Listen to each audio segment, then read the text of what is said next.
nama saya Praduta dengan NIM 2042309198. Saya kelas 4F semester 4 dari Prodi Pendidikan Guru Sekolah Dasar Fakultas Ilmu Sosial dan Humaniora. Nah, saya akan mengerjakan tugas individu dari mata kuliah telaah kurikulum dari dosen pengampu Tio Gusti Satria Magister Pendidikan. Nah, di video kali ini saya akan membahas tentang mahasiswa dapat memahami perkembangan kurikulum 2013 dan kurikulum merdeka. Nah, sebelum kita membahas tentang perkembangan kurikulum 2013 dan kurikulum merdeka, ada baiknya kita memahami terlebih dahulu definisi-definisi kurikulum 2013 dan kurikulum merdeka. Nah, jadi kurikulum 2013 adalah kurikulum yang berlaku dalam sistem pendidikan di Indonesia.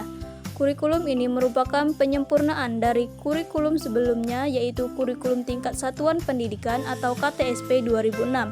Selanjutnya, kurikulum merdeka adalah kurikulum yang memberikan keluasan kepada peserta didik untuk menciptakan pembelajaran berkualitas yang sesuai dengan satu, kebutuhan dan lingkungan belajar peserta didik. Kurikulum ini berfokus pada materi. Yang kedua, yang esensial dan pengembangan kompetensi seperti peserta didik pada fase awal. Nah, tadi kita sudah memasuki pembahasan tentang definisi-definisi tentang kurikulum 2013 dan kurikulum merdeka. Sekarang kita memasuki penjelasan tentang dasar perkembangan kurikulum 2013 dan kurikulum merdeka. Nah, jadi dasar pengembangan kurikulum 2013. Pengembangan kurikulum 2013 didasarkan pada beberapa landasan penting, yaitu yang pertama, landasan filosofis. Pancasila sebagai dasar negara dan pandangan hidup bangsa Indonesia menjadi landasan utama. Pendidikan diarahkan untuk mengembangkan manusia Indonesia yang beriman, bertakwa, berakhlak mulia, berilmu, cakap, kreatif, mandiri, dan menjadi warga negara yang demokratis serta bertanggung jawab. Yang kedua, landasan yuridis. Undang-Undang Dasar Negara Republik Indonesia tahun 1945, Undang-Undang Nomor 20 Tahun 2003 tentang Sistem Pendidikan Nasional. Adapun yang ketiga, landasan teoritis. Teori pendidikan berdasarkan standar-standar. Teori kurikulum berbasis kompetensi. Yang keempat, landasan empiris. Kebutuhan akan kurikulum yang relevan dengan perkembangan zaman. Hasil evaluasi kurikulum sebelumnya, tentu tuntunan dunia kerja dan masyarakat. Adapun yang kelima, landasan konseptual. Pentingnya keseimbangan antara pengembangan sikap, pengetahuan, dan keterampilan. Dasar pengembangan kurikulum merdeka. Kurikulum merdeka dikembangkan dengan landasan yang kuat, mencakup berbagai aspek yang bertujuan untuk meningkatkan kualitas pendidikan di Indonesia. Berikut adalah dasar-dasar pengembangan kurikulum merdeka. Yang pertama, filosofis. Kurikulum merdeka berlandasan pada filosofis pendidikan yang menekankan pada pengembangan potensi peserta didik secara holistik sesuai dengan nilai-nilai Pancasila. Yang kedua, yuridis. Dasar hukum utama adalah Undang-Undang Nomor 20 Tahun 2003 tentang Sistem Pendidikan Nasional yang memberikan landasan bagi pengembangan kurikulum yang fleksibel dan relevan. Nah, yang ketiga yaitu pedagogis. Kurikulum merdeka mengadopsi prinsip-prinsip pembelajaran yang berpusat pada peserta didik dengan memperhatikan tahap perkembangan dan kebutuhan individu. Pembelajaran dirancang untuk mengembangkan keterampilan abad ke-21 seperti berpikir kritis, kreativitas, komunikasi, dan kolaborasi. Nah, yang terakhir yaitu kultural.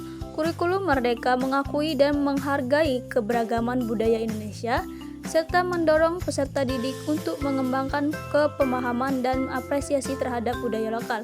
Pembelajaran dikaitkan dengan konteks kehidupan nyata peserta didik sehingga lebih relevan dan bermakna. Itulah tadi pembahasan tentang dasar perkembangan kurikulum 2013 dan kurikulum merdeka.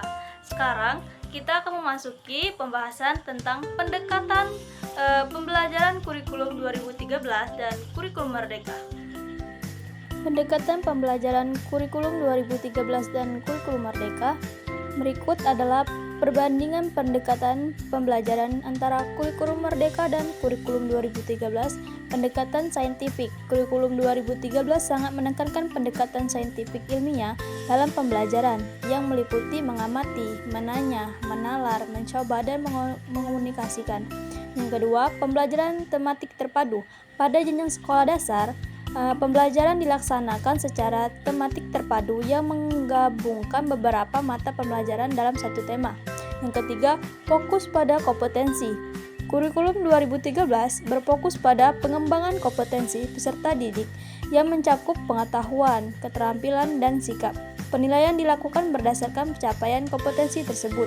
Adapun kurikulum Merdeka, yang pertama, pembelajaran berbasis proyek.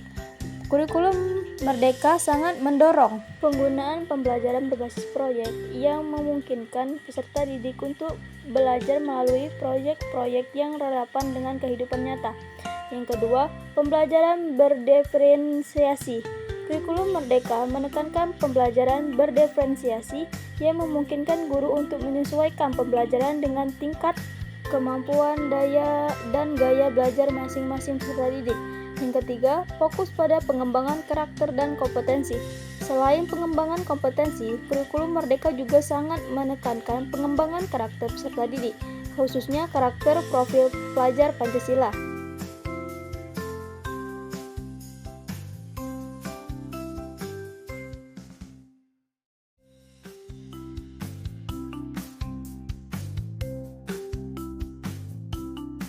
Nah, itulah tadi pembahasan tentang pendekatan pembelajaran kurikulum 2013 dan kurikulum Merdeka. Selanjutnya, kita akan membahas tentang struktur kurikulum 2013 dan kurikulum Merdeka. Struktur kurikulum 2013 dan kurikulum Merdeka.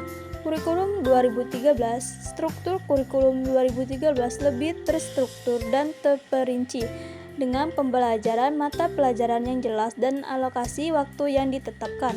Pembelajaran di sekolah dasar menggunakan pendekatan tematik terpadu yang menggabungkan beberapa mata pembelajaran dalam satu tema. Penilaian dilakukan berdasarkan pencapaian kompetensi yang mencakup pengetahuan, keterampilan, dan sikap. Pembagian kelas secara struktur kelas 1, 2, 3, dan seterusnya. Adapun struktur kurikulum Merdeka, kurikulum Merdeka memberikan lebih banyak fleksibilitas dalam struktur kurikulum, memungkinkan sekolah untuk mengembangkan kurikulum operasional yang sesuai dengan kebutuhan dan konteks lokal. Pembelajaran berfokus pada pengembangan profil pelajar Pancasila yang mencakup 6 dimensi: beriman, bertakwa kepada Tuhan Yang Maha Esa, dan berakhlak mulia, berbineka tunggal ika, global, gotong royong, mandiri, bernalar, kritis, dan kreatif. Pembelajaran dirancang untuk mengembangkan keterampilan abad ke-21 seperti berpikir kritis, kreativitas, komunikasi, dan kolaborasi. Menggunakan istilah fase dalam pembagian, bukan kelas, contoh fase A, fase B, dan seterusnya. Berikan jam pelajaran yang fleksibel dan memberikan keluasan pada sekolah untuk menentukan alokasi jam pembelajaran. Nah, yang terakhir kita akan membahas tentang penelitian kurikulum 2013 dan kurikulum Merdeka. Nah, yang terakhir, penelitian kurikulum 2013 dan kurikulum Merdeka. Kurikulum 2013. Yang pertama, pengembangan kurikulum 2013 didasarkan pada hasil evaluasi kurikulum sebelumnya serta tuntutan dunia kerja dan masyarakat. Yang kedua, penelitian dalam kurikulum 2013 lebih fokus pada pengembangan kompetensi dan peningkatan hasil belajar peserta didik. Yang ketiga, penilaian autentik pada setiap pembelajaran. Adapun kurikulum Merdeka dikembangkan berdasarkan hasil penelitian dan evaluasi terhadap kurikulum 2013 serta masukan dari berbagai pihak termasuk guru, kepala sekolah, dan pakar pendidikan. Yang kedua, penelitian dalam kurikulum Merdeka lebih fokus pada pengembangan karakter, keterampilan abad ke-21, dan pembelajaran yang relevan dengan kehidupan nyata peserta didik. 3. Penguatan profil pelajar Pancasila. Yang terakhir, penguatan literasi dan numerasi. Nah, sesudah pembahasan kita pada hari ini, mungkin itu saja yang dapat saya sampaikan. Lebih dan kurang saya mohon maaf, atau kurang jelas saya mohon maaf. Saya akhiri. Wabillahi taufiq wal hidayah. Assalamualaikum warahmatullahi wabarakatuh.